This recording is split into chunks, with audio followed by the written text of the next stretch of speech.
Good morning, everyone. In previous class, we have studied about a spectral series of hydrogen atom. In that, we have considered a hydrogen atom, and starting from the energy expression for an electron having energy En in any particular orbit around the nucleus. Alright, 2 pi square k square mz square e to the power 4 by h square, and it is also 1 by n square times.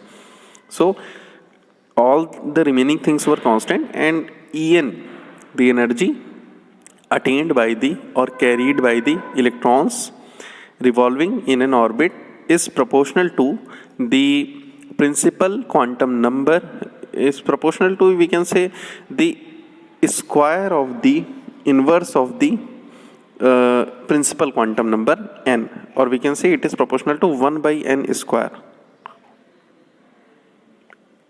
See, the energy of the emitted photon when an electron jumps from higher orbit to lower orbit is h nu is equals to En2 minus En1. This we have seen when an electron is jumping from the n2 orbit to the n1 orbit.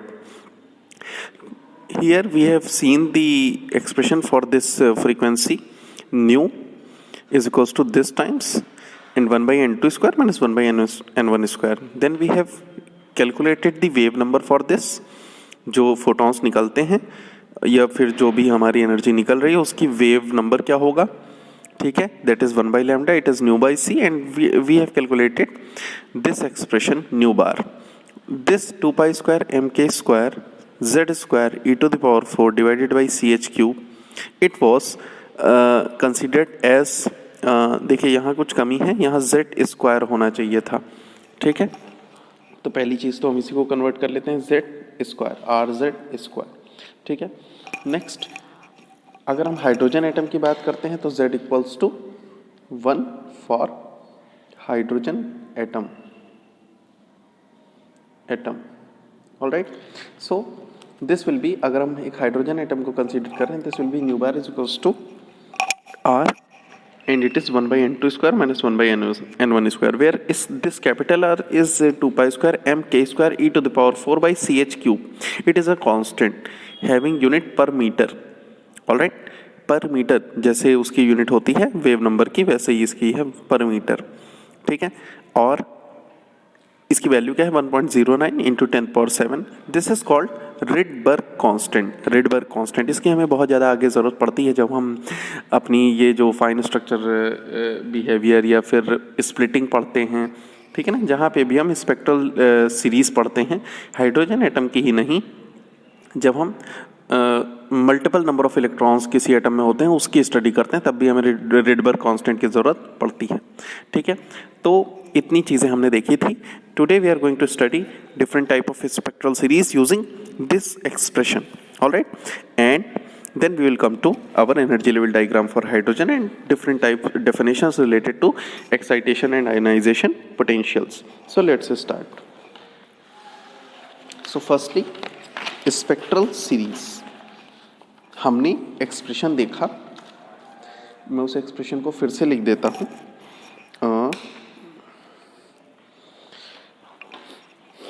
Expression था new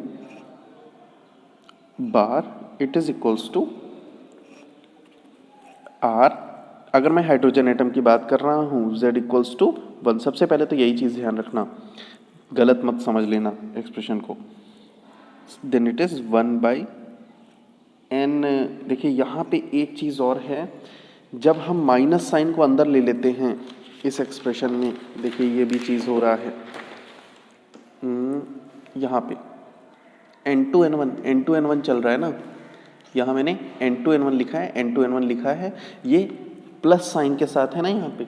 मैं यहाँ पे थोड़ा सा change कर रहा हूँ अपने इस एक्सप्रेशन में. यहाँ पे मैं n1 n2 लिखूँगा, n1 square minus n2 square, ठीक है. यहाँ पे जो कमी थी वो क्या थी, देखिए जब हम इस एक्सप्रेशन को पढ़ते हैं, एनर्जी एक्सप्रेशन को, En को, तो यहाँ पे माइनस साइन होता था, जो यहाँ मैंने लिखने में कुछ पीछे गलती की थी, माइनस साइन। और इस माइनस साइन का मैंने एक्सप्लेनेशन भी दिया था कि ये माइनस साइन ये डिनोट करता है कि हमें इतनी एनर्जी देनी पड़ेगी इलेक्ट्रॉन को निकालने के लिए। तो यानी यहाँ पे भी ये माइनस साइन रहना चाहिए, यहाँ पे भी रहना चाहिए, ठीक है, यहाँ पे भी रहना चाहिए, ठीक है, यहाँ पे भी रहना चाहिए। यानी इस पूरे एक्सप्रेशन में आप माइनस साइन जोड़ लीजिएगा, ठीक है। अब देखिए यहाँ पे हम इसको N1 और N2 के फॉर्म में लिख रहे हैं, ठीक है। तो ये एक्सप्रेशन हो जाएगा माइनस, मैंने अगर अंदर लिया तो N1 स्क्वायर पहले N2 स्क्वायर बाद में, ठीक है। वहाँ एनर्जी एक्सप्रेशन से ही माइनस साइन मिस हो गया था। तो अब देखिए ये एक्सप्रेशन है हमारा वेव नंबर का जनरल जब N2 ऑर्बिट से N1 ऑर्बिट में जाते हैं, ठीक है। अब देखिए यहाँ पे हम डिफरेंट टाइप की सीरीज पढ़ेंगे। First is Lyman series. What is Lyman series? Lyman series, ठीक है। लाइमन सीरीज क्या है, जल्दी जल्दी हम देखते हैं। किसी भी इलेक्ट्रॉन को, कोई एक इलेक्ट्रॉन किसी भी हायर एनर्जी लेवल से, किसी भी हायर एनर्जी लेवल मतलब एक एटम में ये न्यूक्लियस हो गया, first, second, third and so on and so fourth. First के लिए n इज इक्वल्स टू क्या होगा 1, सेकेंड के लिए n is equals to 2, third के लिए n equals to 3 and so on and so forth. कोई भी हायर स्टेट से इलेक्ट्रॉन किसी भी दूसरे से, तीसरे से, देखिए जब भी मैं हायर स्टेट बोलूं तो 2 से शुरू करिएगा, ठीक है। 2, 3, 4 दीज आर हायर स्टेट्स। किसी हायर स्टेट से जब इलेक्ट्रॉन फर्स्ट स्टेट में जंप करता है, केवल फर्स्ट, यानी थर्ड से फर्स्ट में आए, सेकंड से फर्स्ट में आए या फोर्थ से फर्स्ट में आए, जब फर्स्ट स्टेट पे जंप करता है तो हमें जो फोटॉन्स निकलते हैं, यानी जो स्पेक्ट्रा निकलता है, ठीक है, जो स्पेक्ट्रा निकलेगा उस स्पेक्ट्रल सीरीज का देखिए दूसरे, तीसरे, चौथे से अलग अलग से फर्स्ट वाली स्टेज पे आने के लिए जितनी फ्रीक्वेंसी की लाइट एमिट होती है उन फ्रीक्वेंसीज के ग्रुप को स्पेक्ट्रा कहेंगे, है ना। तो उसको कहते हैं लाइमन सीरीज। यानी from N2 equals to second state, third state भी हो सकता है, फोर्थ हो सकता है and so on so forth. 2 किस पे आना चाहिए? N1 इज इक्वल्स टू 1 पे आना, फर्स्ट वाले पे आना चाहिए। Then nu bar will be equals to कितना? R तो रहेगा ही, R, और ये हो जाएगा फर्स्ट वाले पे आना है, यानी N1 तो फिक्स हो गया फर्स्ट, और N2 जो है वो बदल रहा है N2 स्क्वायर, है ना। N1 स्क्वायर यानी 1 का स्क्वायर, और ये N2 की वैल्यू कहाँ से कहाँ तक जा सकती है? N2 सेकेंड से, थर्ड से भी आ सकता है, फोर्थ से भी आ सकता है, अलग अलग रखते जाइए, सीरीज मिलती जाएगी। सिमिलरली जब हम सेकंड सीरीज की बात करते हैं, this is our Balmer series. Balmer, अलग अलग लोगों ने अलग अलग सीरीज की स्टडी किया, इसलिए उनके नाम पे डिफरेंट दिया गया। Now second is when an electron jumps, और we can say electrons moves from higher state to lower state. Which lower state? Second lower state. यानी N1 की वैल्यू कितनी आनी चाहिए? सेकेंड स्टेट यानी 2 आनी चाहिए प्रिंसिपल क्वांटम नंबर, और N2 क्या हो सकता है? 3 हो सकता है, 4 हो सकता है, 5 हो सकता है, 1 नहीं हो सकता, क्योंकि एक्साइटेशन की बात नहीं कर रहे हैं हम, नीचे आने की बात कर रहे हैं, ठीक है। तो ये जो ट्रांजिशन होता है from higher level, third, fourth, fifth and so on and so forth to second, then we will call it Balmer series. और सबसे इंपॉर्टेंट चीज जो हमेशा पूछी जाती है कि इसकी जो फ्रीक्वेंसी होगी, जब बामर सीरीज की बात करेंगे तो हम इसके लिए एक्सप्रेशन लिखेंगे न्यू बार R 1/2 का स्क्वायर माइनस 1/N2 का स्क्वायर, जहां N2 क्या है? 3 हो सकता है, 4 हो सकता है, 5 हो सकता है and so on and so forth. लेकिन जो सबसे इंपॉर्टेंट पार्ट है कि जब इस बामर सीरीज के करस्पॉन्डिंग फ्रीक्वेंसी कैलकुलेट की जाती है, यानी ये तो 1/λ है ना, nu bar is equals to 1/λ। अब अगर हम इससे फ्रीक्वेंसी निकालना चाहें तो आपको पता है nu bar is equals to nu by c होता है, फ्रीक्वेंसी बाई सी, यानी सी केवल मल्टीप्लाई कर दें इस एक्सप्रेशन में तो जो फ्रीक्वेंसी रेंज आएगी वो हमेशा विजिबल रीजन में होती है। हम इसके लिए लिखेंगे lies in the visible region, हमेशा क्वेश्चन पूछा जाता है कि कौन सी सीरीज जो है वो विजिबल रीजन में लाई करती है। तो कौन सी लाई करती है? बामर सीरीज विजिबल रीजन में लाई करती है। ठीक है, उसके बाद पाश्चन series, next is पाश्चन, पाश्चन series, PASCHEN।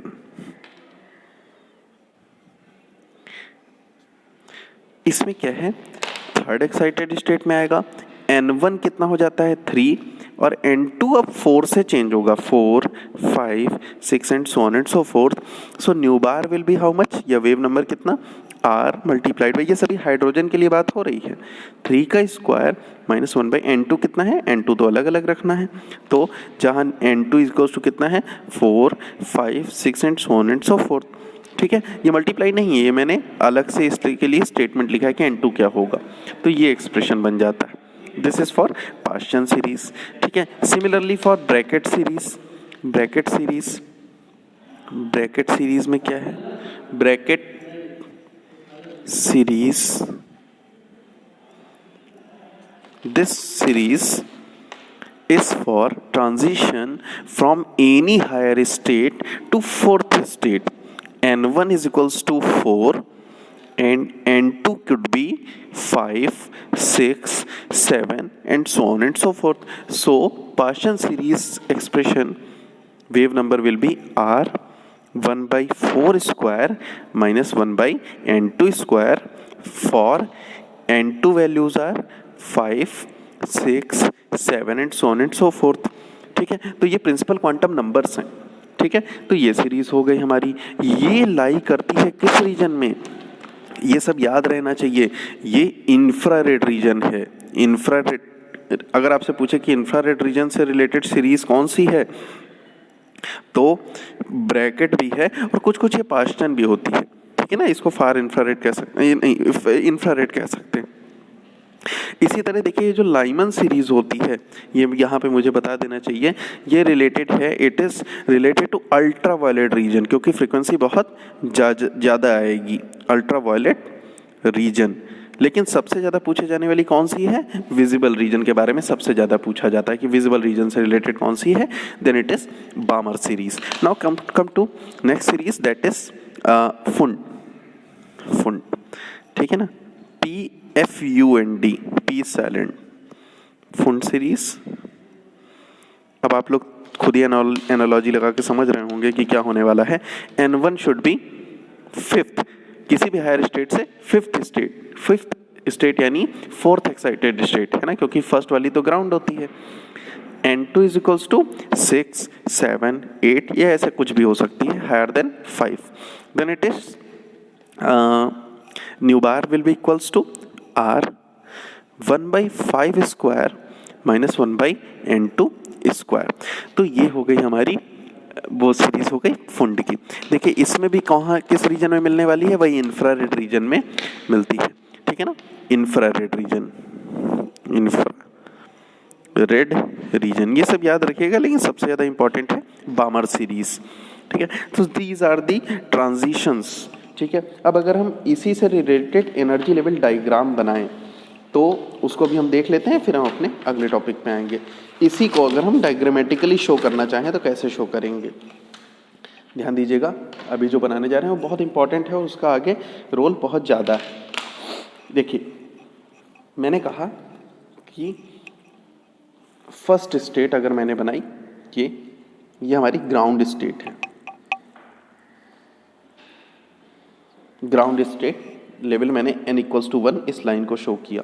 ठीक है, अब इसके बाद जब हम हाइड्रोजन एटम के लिए बात कर रहे हैं और हम जब इसको कैलकुलेट करते हैं तो पाते हैं ग्राउंड स्टेट एनर्जी कितनी थी, मैंने कैलकुलेट भी किया था -13.6 इलेक्ट्रॉन वोल्ट्स, ये इलेक्ट्रॉन वोल्ट्स में है। जब हम फर्स्ट एक्साइटेड स्टेट से रिलेटेड जो एनर्जी है उसको कैलकुलेट करते हैं तो पाते हैं it is equals to minus में 3.4 इलेक्ट्रॉन वोल्ट। कौन बड़ी है, ये या ये? ऑब्वियसली ये बड़ी है, माइनस में है ना साइन। ठीक है, it is related to n equals to 2। Now ऐसा रखना है कि सभी विजिबल रहें। अब इसी तरह ये हो गई हमारी थर्ड एक्साइटेड स्टेट और सेकंड एक्साइटेड स्टेट या फिर third energy state, n equals to 3। Excited state इस वाली से कहना शुरू करते हैं, ठीक है। और ये एनर्जी को एक्सिस, एनर्जी एक्सिस शो कर रहा है, ये लिंक है, ये होती है -1.5 इलेक्ट्रॉन वोल्ट। इसी तरह अगली जो होती है वो देखिए इनके बीच की दूरियां घटती जा रही हैं, ठीक है, ये हो गई। This is link with n equals to 4 and its energy is -0.85 electron volt. All right, next is this much, ठीक है, this is -0.54 इलेक्ट्रॉन वोल्ट, ठीक है ना। It is link with n equals to 5, ये n equals to 5 को show कर रहा है। Now next is n equals to 6 भी बना ले, n equals to 6, इनके बीच की दूरी भी बहुत कम है, इट इज -0.38 इलेक्ट्रॉन वोल्ट। अब मैं आगे नहीं बनाता हूँ, आगे वाला खुद ही समझ लीजिएगा क्या था। अब जरा ध्यान दीजिए, जो हम अभी पढ़ने जा रहे हैं कि जब हायर स्टेट से हमारे किसी भी हायर स्टेट से फर्स्ट वाले यानी ग्राउंड स्टेट में जब आता है इस वाली स्टेट में यानी +1 पे, तो उसको क्या कहते हैं, लाइमन सीरीज। यानी किसी भी हायर स्टेट से एक ट्रांजिशन होता है फर्स्ट में, जैसे ये हुआ, सेकंड वाले से फर्स्ट में आया, थर्ड वाले से फर्स्ट में आ गया, n इक्वल्स टू इसमें से फर्स्ट में आ गया, इसमें से फर्स्ट में आ गया, ठीक है। Then this series is called Lyman series, क्योंकि फर्स्ट में आ रहे हैं, लाइमन सीरीज। ये एनर्जी लेवल डायग्राम है एक हाइड्रोजन एटम के लिए, ठीक है, याद रखिएगा, हम हाइड्रोजन एटम ये भी पढ़ रहे हैं, ठीक है। अब अगर बामर को शो करना है तो यानी सेकंड में ट्रांजिशन होना चाहिए किसी भी हायर से, यानी इस वाली से भी सेकंड में, n इक्वल्स टू 3 से 4 से सेकंड में, n इक्वल्स टू 5 से सेकंड में, n इक्वल्स टू 6 से सेकंड में। This is Balmer series, Balmer series. Alright, so ये क्या है, ये फ्रीक्वेंसी रेंज है कि इस वाले से देखो अंतर एनर्जी का कम है, एनर्जी का अंतर कम, यानी एनर्जी जो निकलने वाले वो फोटोन ने गेन करी उसकी भी एनर्जी कम, यानी एक फ्रीक्वेंसी कुछ एक वैल्यू है ना। अब देखिए, लेकिन इनके बीच का अंतर बहुत ज़्यादा है और यहाँ अंतर कम होता जा रहा है, यानी एनर्जी डिफरेंस की वैल्यू अपने आप में ज़्यादा होगी, यानी फ्रीक्वेंसी भी बहुत ज़्यादा होगी। इसीलिए ये कौन सा रीजन होता है, अल्ट्रावायलेट रीजन होता है। उससे कुछ कम लंबी लाइंस दिख रही हैं, ये हो जाएगा विजिबल रीजन की। अब अगर हम आपसे बात करें कि जरा ब्रैकेट सीरीज के पास्चन के लिए बनाइए, so Paschen will be third state में आना चाहिए फ्रॉम इट्स हायर स्टेट, ये हो गया किसी भी हायर स्टेट से थर्ड में। This is Paschen series, Paschen series, समझ रहे हैं। तो ये हो गई हमारी पास्चन सीरीज। इसी तरह आप ब्रैकेट और फुंड बना सकते हैं। ये वाली में जो एमिशन होता है दिस फॉर लाइमन, तो ये जो एमिशन होगा, ये जो लाइट्स निकलेगी, ये यूवी रीजन की होगी। इससे जो ये निकल रही है EM वेव्स, ये कौन से रीजन की होगी, विजिबल रीजन की होगी, विजिबल की। और इससे जो निकलेगी ये कौन सी होगी, यहाँ से इंफ्रारेड शुरू हो जाती है, इंफ्रारेड शुरू हो जाती है, इसके ऊपर सभी इंफ्रारेड आप कंसिडर कर सकते हैं। तो ये हो गया हमारा energy level diagram for an hydrogen atom. अब यहाँ पे आप जो मेन चीज़ नोटिस कर रहे हैं कि एक सीरीज बनी हुई है, कितने भी इनके बीच में पतली वेरिएशंस के साथ बहुत सारी एनर्जी ट्रांजिशंस हो सकते हैं। Infinite number of n equals to infinite भी हो सकता है, बढ़ते जाइए, ऑर्बिट्स हैं, लेकिन इनका जो ट्रांजिशन है यहाँ पे बहुत बड़ा एक स्पेक्ट्रा मिलने वाला है, एक पूरा रेंज मिलेगी, इसीलिए इसको सीरीज कहते हैं, ठीक है। अब हम आते हैं, ये तो हमने देख लिया spectral series of hydrogen atom. ये किसके लिए था, फॉर हाइड्रोजन एटम। क्यों, क्योंकि हमने z इक्वल्स टू 1 के लिए ही सारी स्टडी की है, ठीक है। Now come to next topic, that is what were the limitations of Bohr's theory. क्या क्या इनकी कमियां थी बोर्स थ्योरी की, जिनको हमें पढ़ना जरूरी है। तो देखिए, limitations of Bohr's theory, limitations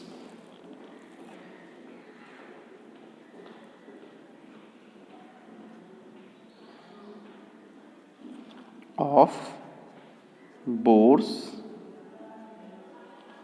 theory, जल्दी से देख लेते हैं। देखिए पहली तो समस्या क्या थी, ये केवल और केवल हाइड्रोजन लाइक एटम के लिए है, only for hydrogen like atom. Hydrogen like atom मतलब जिसके बाहर ऑर्बिट में केवल एक इलेक्ट्रॉन हो, हैविंग सिंगल इलेक्ट्रॉन। ये पूरी तरह से एप्लीकेबल किस पे है, केवल इस तरह पे, सिंगल इलेक्ट्रॉन एटम। अब क्या ऐसा है कि दुनिया में ऐसा ही है केवल कि सिंगल इलेक्ट्रॉन होते हैं? नहीं, बहुत सारे हैं। तो इसका मतलब जब इलेक्ट्रॉन्स की संख्या बढ़ती है 2 या 2 से अधिक, तो ये इलेक्ट्रॉन की ये जो बोर्स थ्योरी है एटम की, ये फेल करने लगती है, ठीक है ना, क्योंकि स्पेक्ट्रल सीरीज को सही से डिफाइन नहीं कर पाती। मतलब ये है कि जब हम मल्टीपल इलेक्ट्रॉन्स की बात करने लगते हैं, अब ये दूसरा स्टेटमेंट यहीं से आ जाएगा कि जब हम मल्टीपल इलेक्ट्रॉन्स की बात करते हैं तो, और या फिर हम हाइड्रोजन में भी देखें तो वो जो लाइंस बन रही थी ना, अभी हमने जो स्पेक्ट्रल सीरीज बनाई थी, तो वहाँ सिंगल लाइन ना होके, एक पतली लाइन ना होके, यहाँ पे ये नोटिस किया गया कि बहुत सारी फाइन, बहुत पास की डिस्टेंस में, है ना, एक ही इलेक्ट्रॉन के लिए एक ही इलेक्ट्रॉन यहाँ से इसी स्टेट में जंप कर रहा है, लेकिन लाइन 2-3 मिलने लग गई, ठीक है ना, ग्रुप ऑफ लाइंस मिलने लग गई, तो उसको ये थ्योरी एक्सप्लेन नहीं कराई, ठीक है ना। In spectral lines there were group of very closed lines of slightly different frequencies not explained by this model, not explained, ये एक्सप्लेन नहीं कर पाया उस चीज़ के, यानी स्पेक्ट्रल वेरिएशन को, जो इस फ्रीक्वेंसी के छोटे छोटे बहुत सारे रेंज मिल गई एक ही ट्रांजिशन के लिए, ठीक है। थर्ड, अब देखिए केवल सर्कुलर ऑर्बिट हमने अभी तक कंसीडर किया ना, जब भी हम पढ़ते हैं सर्कुलर पढ़ते हैं, और हमने सर्कुलर ऑर्बिट हमेशा नहीं हो सकती, इलिप्टिकल ऑर्बिट में भी इलेक्ट्रॉन होते हैं, ठीक है, और उस थ्योरी को भी ये नहीं एक्सप्लेन कर सका। इसी तरह इलेक्ट्रॉन्स वेव प्रॉपर्टी भी तो कैरी करते हैं, डुअल नेचर में हमने पढ़ा है, ठीक है, लेकिन जब भी हम यहाँ पे जब हम वेव प्रॉपर्टी की बात करेंगे, ठीक है ना, जब हम वेव प्रॉपर्टी को लेके चलेंगे तो इलेक्ट्रॉन्स की ऑर्बिट को प्रॉपरली एक्सप्लेन नहीं किया जा सकता। जो मैंने आपको बताया था कि ये इलेक्ट्रॉन में एक सर्कुलर ऑर्बिट है, उसमें कह दिया कि अगर मान लीजिए हम n=2 पे खड़े हैं तो इससे लिंक्ड ऐसा होना चाहिए कि n लैम्डा जो है ना, वो 2 लैम्डा होना चाहिए, यानी इंटीग्रल नंबर होना चाहिए, और वेव यहाँ पे उसने 2 दिखाया था, एक ये, तो इस चीज़ को प्रॉपर एक्सप्लेनेशन नहीं समझा गया, ठीक है। इसी तरह जब हम स्पेक्ट्रल सीरीज में अभी तक हमने क्या पढ़ा है ना, अभी तक हमने पढ़ा फ्रीक्वेंसी रेंज, लेकिन वही स्पेक्ट्रल सीरीज कोई बहुत ज़्यादा इल्यूमिनेटेड थी, यानी उनके पास इंटेंसिटी ज़्यादा थी, किसी स्पेक्ट्रल सीरीज से निकलने वाली लाइट की इंटेंसिटी कम थी, इंटेंसिटी को एक्सप्लेन नहीं कर पाया ये, ठीक है ना। So intensities of spectral lines were not explained। तो ये भी एक समस्या आ गई। एक और चीज है जो सबसे इंपॉर्टेंट है कि मैग्नेटिक फील्ड से स्पेक्ट्रल लाइन को जब पार कराया गया, स्पेक्ट्रल लाइंस उन्हीं स्पेक्ट्रल यानी इलेक्ट्रिक ट्रांजिशन, यानी इलेक्ट्रॉन्स का जंपिंग के बाद जो लाइट निकल रही है, फिर जो ट्रांजिशन लाइंस बन रही हैं स्पेक्ट्रल लाइंस, जब उनको मैग्नेटिक फील्ड में यही प्रोसेस कराया गया तो वो एक लाइन की जगह वो स्प्लिटिंग हो गई, मतलब एक लाइन की जगह 3 लाइन मिल गई, एक ही लाइन 3 लाइन में स्प्लिट हो गई। इसको कहते हैं Zeeman splitting of spectral spectral line not explain नहीं कर सकती थी ये थ्योरी कि ऐसा क्यों हो रहा है, ठीक है ना। इसी तरह इलेक्ट्रिक फील्ड में जब रखा गया, इसी प्रोसेस को करा गया, तो वहां पे भी स्पेक्ट्रल लाइन टूटी, स्प्लिट हुई, उसको कहते हैं स्टार्क इफेक्ट।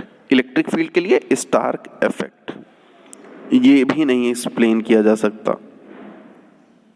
तो इन सब को दूर करने के लिए क्वांटम थ्योरी आती है बाद में, ठीक है। तो ज़ीमान स्प्लिटिंग और स्टार्क इफेक्ट ये भी एक्सप्लेन नहीं किया जा सकता। तो अब देखिए ये सारी चीज़ें हो गई इसके लिमिटेशंस पे। अब जो एक और इम्पॉर्टेंट टॉपिक बच रहा है उसको हम देख लेते हैं। कुछ एक डेफिनेशंस हैं जो हमने पहले से पढ़ तो ली है, लेकिन उसके डेफिनेशन के बारे में जानना है।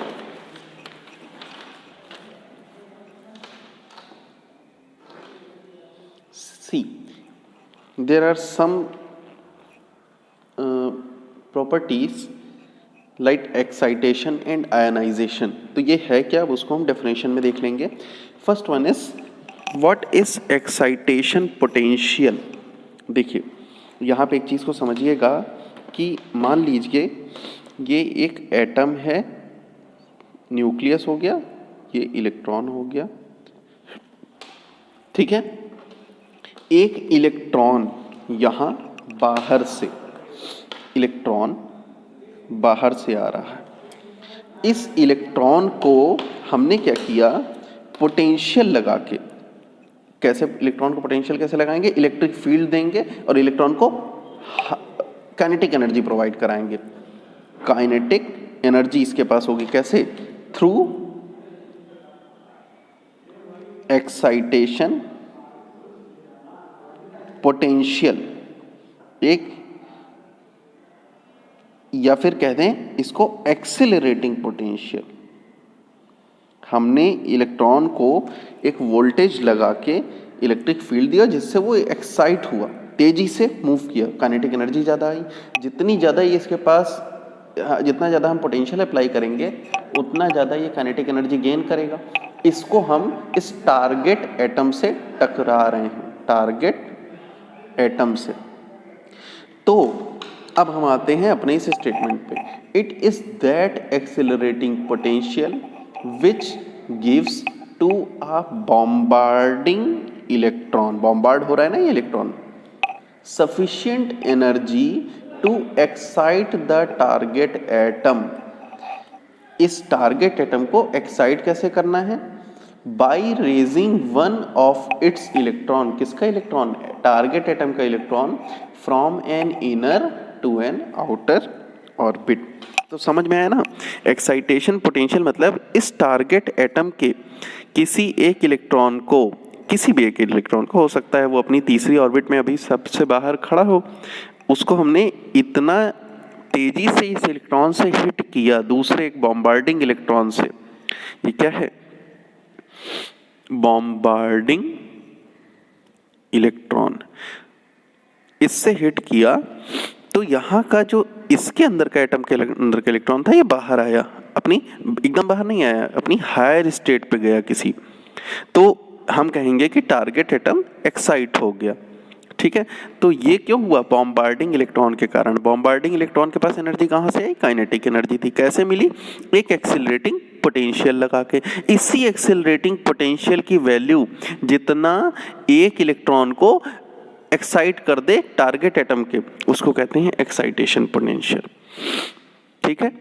अभी एक्साइट किया है यानी टारगेट एटम में किसी, अभी सब यहाँ अंदर वाली ऑर्बिट में थे, जैसे ही ये टकराया एक इलेक्ट्रॉन जंप करके यहाँ पे आ गया, तो हम कहेंगे एक्साइट हो गया ये, ठीक है। और इसी को कहते हैं एक्साइटेड, ठीक है। अब नाउ आयनाइजेशन पोटेंशियल समझना ज़्यादा आसान हो जाएगा। ये टारगेट एटम था, ये हमारे उसके इलेक्ट्रॉन्स ऐसे रहे होंगे कहीं पे, और भी ऑर्बिट होगी अंदर, यहाँ पे भी कुछ इलेक्ट्रॉन होंगे, एक ये बाहर ऑर्बिट है, और भी ऑर्बिट होंगी। ये हमारा क्या है, टारगेट एटम है ना, टारगेट एटम, ठीक है।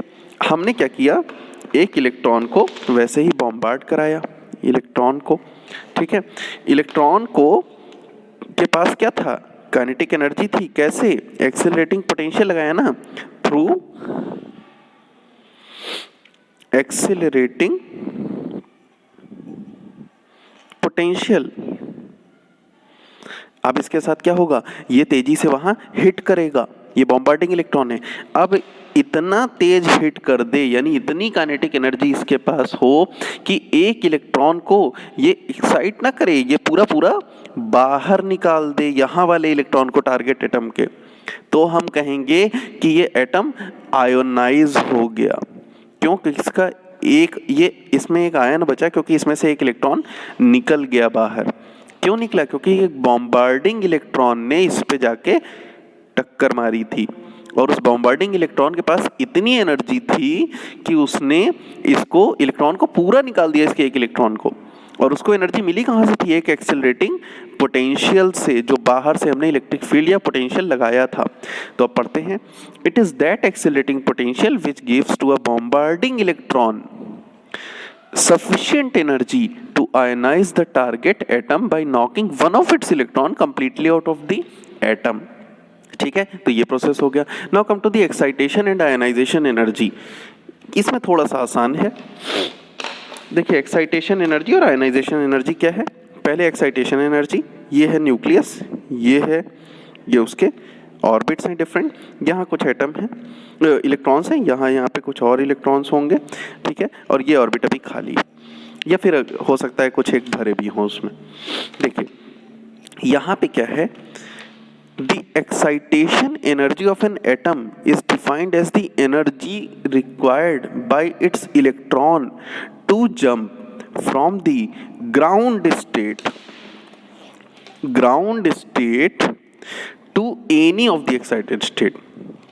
ग्राउंड स्टेट ये वाली है ना, इस वाली स्टेट से इस स्टेट पे जाने के लिए, इस वाली स्टेट से इस स्टेट पे जाने के लिए। अब देखिए, इस स्टेट पे जाने के लिए कम एनर्जी चाहिए होगी ना ग्राउंड स्टेट से, ग्राउंड स्टेट यानी पहली वाली ऑर्बिट, दूसरे में जाने के लिए ज़्यादा एनर्जी चाहिए होगी, और बाहर जाने के लिए और ज़्यादा एनर्जी, ठीक है। तो ग्राउंड स्टेट से देखिए यहाँ कोई बॉम्बार्डिंग नहीं हो रही इलेक्ट्रॉन की, ठीक है। Excitation energy of an atom is defined as the energy required by its electron to jump from the ground state to the any of the excited state। तो उसको कहते हैं एक्साइटेशन एनर्जी, ठीक है। और हमेशा याद रखिए कि एक्साइटेशन एनर्जी E2 E1, अगर मैं हाइड्रोजन एटम की बात करूं, for H atom, hydrogen atom, ठीक है, तो E2 minus E1 is equal to कितना होता है। सेकंड वाली के लिए मैंने आपको क्या बताया था, -3.4 बताया था ना, अभी पीछे जो सीरीज पढ़ा रहे थे। और फर्स्ट वाली के लिए क्या बताया था, -13.6, और इन दोनों का डिफरेंस यहाँ माइनस लगाना पड़ेगा, तो अंतर कितना आ जाएगा, 10.2 इलेक्ट्रॉन वोल्ट। देखिए इतनी एनर्जी प्लस में चाहिए मुझे सेकंड मतलब फर्स्ट ग्राउंड स्टेट से फर्स्ट एक्साइटेड स्टेट में भेजने के लिए किसी हाइड्रोजन एटम में। देख रहे हैं। अब अगर मैं आपसे कहूं कि सेकंड एक्साइटेड स्टेट के लिए, यानी थर्ड n=3 के लिए, n=2 है ना, जब मैं फर्स्ट एक्साइटेड स्टेट बोलूं इसका मतलब 2 होता है, तो E3 माइनस E1 के लिए एक्साइटेशन एनर्जी कितनी होगी, यानी सेकंड एक्साइटेड स्टेट के लिए एनर्जी कितनी चाहिए होगी, E3 माइनस E1। E3 आपको मैंने बताया था कि 1.5 के अराउंड होती है, 1.51, माइनस फर्स्ट वाली कितनी होती है, -13.6 इलेक्ट्रॉन वोल्ट, ये भी माइनस में है, तो ये हो गई 12.09 इलेक्ट्रॉन वोल्ट के अराउंड में होती है, ये 1.51 होता है एक्चुअली में। तो देखिए सेकंड यानी इस वाले में जाने के लिए 10.2 इलेक्ट्रॉन वोल्ट चाहिए, लेकिन इस वाले में जाने के लिए 12.09 चाहिए। मैंने आपको बताया था कि बाहर जितना जाएंगे उतने ज़्यादा एनर्जी चाहिए, है ना। तो ये हो गई एक्साइटेशन एनर्जी, ठीक है। Now one more last, this is ionisation energy. Ionisation energy ये है हमारा न्यूक्लियस, ये हो गया हमारा फर्स्ट ऑर्बिट, सेकेंड ऑर्बिट, एक हाइड्रोजन एटम की जैसे अगर मान ले बात करें यही, ठीक है। वैसे तो हाइड्रोजन एटम में एक ही एटम दिखाना, एक ही इलेक्ट्रॉन दिखाना चाहिए, लेकिन अगर मान ली मैं किसी जनरल एटम की बात करता हूँ तो इस तरह का अगर ऐसा कुछ है, यहाँ पे ऐसा कुछ हो गया। अब देखिए डेफिनेशन के अकॉर्डिंग क्या है, it is defined as the energy required to knock an electron completely out of the atom, यानी एक इलेक्ट्रॉन को पूरी तरह से बाहर निकालने के लिए। अब देखिए यहाँ पे क्या है, जनरली देखिए यहाँ पे हम ऐसे कह सकते हैं कि मान लीजिए हम किसी वो ग्राउंड स्टेट से इलेक्ट्रॉन को निकालना चाहते हैं। जैसे चूंकि हाइड्रोजन एटम की अगर हम बात करते हैं तो वहाँ ग्राउंड स्टेट पे ही एक इलेक्ट्रॉन होगा, तो वहाँ से अगर हम निकालना चाहते हैं तो n इक्वल्स टू वहाँ से 1 से और इनफाइनाइट में भेज रहे हैं, है ना, पूरी तरह से बाहर निकालना है। यानी इस इलेक्ट्रॉन को देखिए जनरल में भी ग्राउंड स्टेट से इलेक्ट्रॉन को n इक्वल्स टू इनफाइनाइट में भेज रहे हैं। इनफाइनाइट के केस में एनर्जी कितनी होगी? एनर्जी वो जो ऑर्बिटल एनर्जी है, ऑर्बिट की जो बाहर की एनर्जी है वो तो इलेक्ट्रॉन के पास, तो अब तो इलेक्ट्रॉन बाउंड रह नहीं गया तो उसके पास कोई एनर्जी नहीं होगी। यानी इनफाइनाइट के केस में कितनी होती है? 0 होती है। तो वो कितनी होगी? आयनाइजेशन पोटेंशियल हाइड्रोजन का अगर हम निकालें, आयनाइजेशन पोटेंशियल ऑफ हाइड्रोजन कितना होगा? फाइनल क्या है? 0 है, इनिशियल क्या है? -13.6। अंतर निकाल लें तो कितना हो जाएगा? 13.6 इलेक्ट्रॉन वोल्ट ही। यानी ग्राउंड स्टेट के हाइड्रोजन एटम को एक्साइट करने के लिए, या आयनाइज करने के लिए इलेक्ट्रॉन को कितनी, इतनी ही एनर्जी प्लस में चाहिए जितनी उसके पास माइनस में फर्स्ट में है ना। तो ये हो गया पूरी तरह से निकालने के लिए एनर्जी की बात हो रही है। यहाँ बॉम्बार्डिंग नहीं हो रही इलेक्ट्रॉन की। जब बॉम्बार्डिंग की बात होगी, पोटेंशियल लगाया जाएगा बाहर वाले इलेक्ट्रॉन पे, तो वो पोटेंशियल कहलाता है और ये एनर्जी कहलाती है। तो ये सारी बातें हो गई हमारी एटम से रिलेटेड चैप्टर की। इसकी प्रॉपर नोट्स बनाइए और इसके बारे में प्रॉपर रिविजन करिए। हम नेक्स्ट क्लास में न्यूक्लियाई स्टार्ट करेंगे। Alright, thank you.